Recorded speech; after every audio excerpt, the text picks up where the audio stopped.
বাড়িতে যাবেন, আজকে সবার পরে ফিরে গিয়ে পাড়ায় গিয়ে দেখবেন, নিজের গ্রামে গিয়ে দেখবেন, ডান দিক বাঁ দিক সামনে পিছনে পাড়ার কোনো ভদ্রলোক, ভালো লোক, শিক্ষিত লোক, মার্জিত লোক ভারতীয় জনতা পার্টি করে না।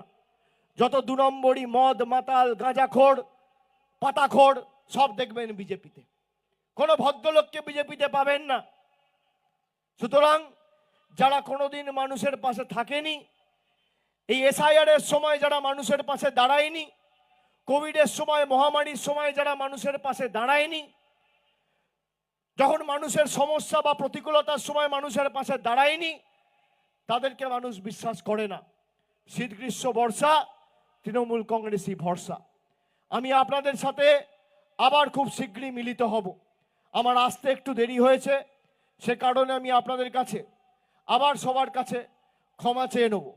কিন্তু আমি কথা দিয়ে যাচ্ছি, আমি 1 মাস 1.5 মাসের মধ্যে ফেব্রুয়ারি মাসে আবার এখানে আসব, বীরভূম জেলায় আসব, অন্য বিধানসভায় যাব, এবং যেখানে আপনারা আমাকে যেতে বলবেন আমি যাব, ঢুকবো। তৃণমূল কংগ্রেসের সর্বস্তরের কর্মী সমর্থকদের সাথে দরকার হলে মিছিলে হাঁটবো, সভা মঞ্চে যাব, বক্তব্য রাখবো, গ্রামে ঢুকবো, অঞ্চলে ঢুকবো, পাড়ায় ঢুকবো, বাড়িতে যাব। কিন্তু এমন ভাবে লড়াই করতে হবে, 1 ছটাক জমি ভারতীয় জনতা পার্টিকে ছাড়া চলবে না। আমাদের লোকসভায় যে ফল আমাদের ছিল, এখানে সর্বস্তরের পঞ্চায়েত থেকে শুরু করে দলের পদাধিকারী সবাই রয়েছে।